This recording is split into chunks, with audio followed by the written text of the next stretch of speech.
오랫동안 침략과 핍박을 받아왔던 우리의 역사. 하지만 대한민국이 건국된 이후 이 땅에서 처음으로 제대로 된 경제적 풍요로움을 바탕으로 한 강한 국력을 가지게 됐습니다. 최근 미국의 시사 전문지 US 뉴스 앤 월드 리포트가 매해 발표하는 종합국력 순위에서 우리 대한민국은 역대 최고 순위에 등극됐습니다. 이 순위는 국제적 리더십, 경제적 영향력, 정치적 영향력, 군사력, 국제외교 등 총 5개 지표를 바탕으로 만들어졌는데요. 예상보다 우리나라 순위가 너무 높아 많이 놀랐는데요. 그럼 US 뉴스 앤 월드 리포트에서 발표한 2022년 종합국력 순위 상위 20개 국가를 소개하겠습니다. 22. 스위스. 대표적인 강소국 중 하나이죠. 1인당 국민소득이 세계에서 가장 높은 나라 중 하나로 그만큼 탄탄한 경제력과 국제올림픽위원회 IOC, 국제축구연맹 FIFA, 세계무역기구 WTO 등 수많은 국제기구 본부가 있는 곳으로 국제적 외교 및 리더십도 뛰어난 나라입니다. 19위 스페인. 16세기 무적 함대를 보유했던 세계 최강국. 지금은 과거에 비해 많이 뒤처졌지만 조상들이 해놓은 기반이 있기에 현재 10억 명에 육박하는 인구가 스페인어를 모국어로 쓸 정도로 국제적 영향력은 큰 편입니다. 18위 이란. 넓은 땅과 중동에서 가장 많은 인구를 지닌 국가이죠. 1979년 이슬람 혁명이 일어난 후부터 지금까지 큰 변혁을 못 이루고 있고 거기에 반미 노선을 타며 큰 영토, 많은 인구, 풍부한 지하자원을 보유하였음에도 활용을 못하고 있는 국가라 할 수 있습니다. 17위 튀르키예. 아시아와 유럽을 잇는 곳에 위치한 나라입니다. 오스만 제국의 후예들로 이 지역 일대에서는 전통적으로 강국이었죠. 현재는 에르도안의 이슬람 원리주의에 가까운 정치적 실정으로 인해 심각한 경제적 혼란을 겪고 있습니다. 16위 호주. 세계에서 6번째로 큰 나라입니다.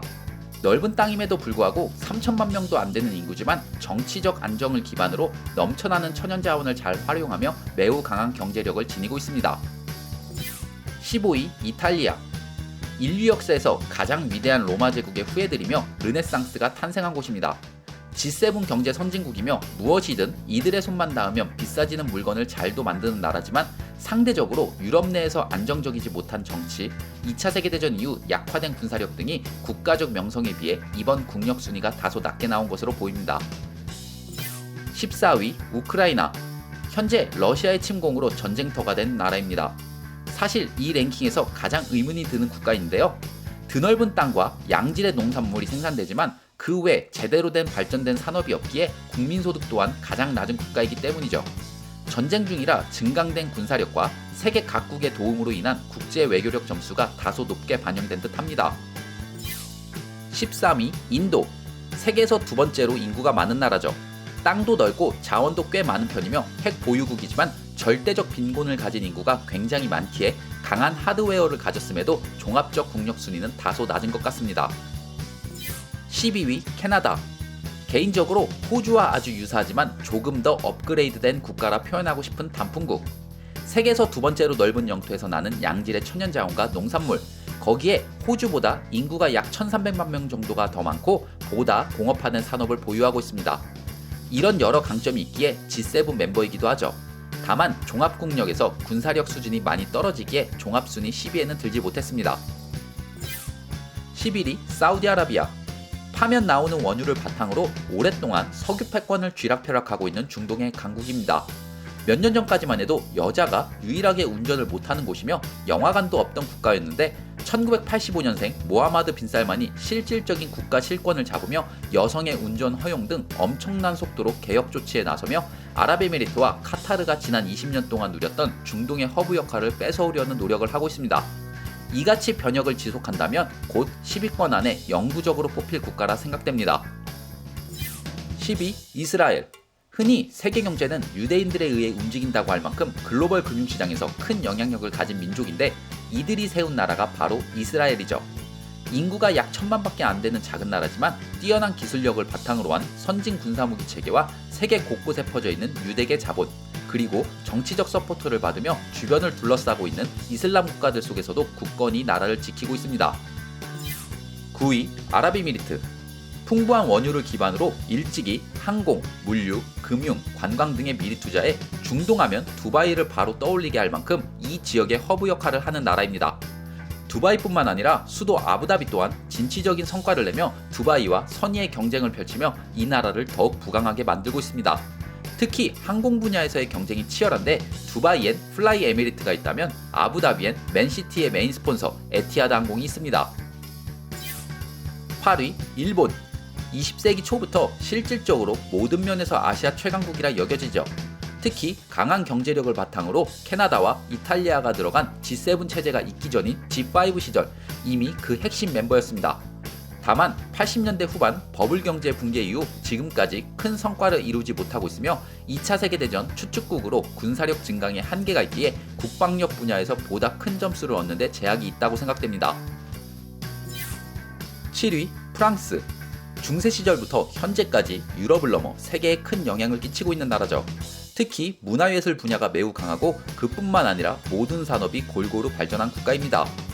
옛 제국주의 시대 세계로 뻗어나가며 많은 식민지를 보유한 덕분에 현재 프랑스어를 쓰는 국가들 또한 매우 많습니다. EU 국가 중 가장 큰 영토를 지녔고 인구도 약 6,800만 명에 이릅니다. 거기에 UN 상임이사국으로 핵무기까지 보유한 아주 강한 나라입니다. 6위 대한민국. 프랑스와 일본을 제쳤다는 것이 그저 놀라울 따름입니다. 여러 항목 중 수출 분야에서 84점, 경제적 영향력이 79.4점, 강해야만 살아남는 전시 상황 속에 놓여 있어 득을 보는 것 같은데요. 군사력에서 79.1점으로 높은 점수를 받았습니다. 다음으로는 국제 외교, 정치적 영향력, 리더십 역량 순이었습니다. 5위 영국. 한때 세계 곳곳을 다스렸던 대영제국의 영광은 희미해졌지만 클래스는 영원하다는 것을 보여주는 국가입니다. G7 경제대국의 UN 상임이사국으로 러시아를 제외한 유럽 국가 중 프랑스와 유일하게 핵무기를 보유했습니다. 4위 독일. 유럽 1위의 경제대국. 일본과 마찬가지로 2차 세계대전 추축국으로 UN 상임이사국도 아니며 핵무기 보유가 실질적으로 불가능함에도 영국보다 더욱 강한 국력을 나타내고 있습니다. 모든 산업이 발전했고 특히 중화학공업 분야에서 세계에서 손꼽히는 강점을 지녔습니다. 하지만 근래 신재생 에너지 선두국가로 부족한 부분을 러시아 가스에 전적으로 의존한 에너지 정책으로 큰 혼란을 빚고 있는 점에서 강대국다운 모습을 보여주지 못하고 있기도 합니다. 3위 러시아. 세계에서 가장 큰 나라이니만큼 드넓은 영토에서 나오는 천연자원 대국이죠.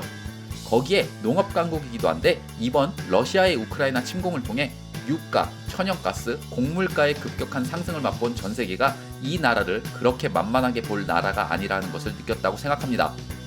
냉전 시절 미국과 맞다이 까던 공산진영의 형님국가로 당시 기반을 닦았던 군사력과 일부 과학기술 능력은 매우 높은 편입니다. 2위 중국. 미국과 패권 경쟁을 펼친다고 하지만 사실 인구빨로 모든 것을 끌어올린 국가 그 이상 그 이하도 아니라고 생각합니다. 세계 역사에서 어떤 패권 국가 국민들이 다른 나라에 노동으로 돈 벌러가는 곳이 있었습니까? 즉 하드웨어 측면, 넓은 땅, 세계 1위의 인구, 이를 바탕으로 한 군사력 등으로 UN 상임이사국이긴 하지만 소프트웨어적인 측면에서 중진국 수준에 도달도 못한 것이 현실입니다. 1위 미국. 뭐 특별히 설명할 필요가 없는 국가이죠. 모든 것을 다 가진 나라입니다.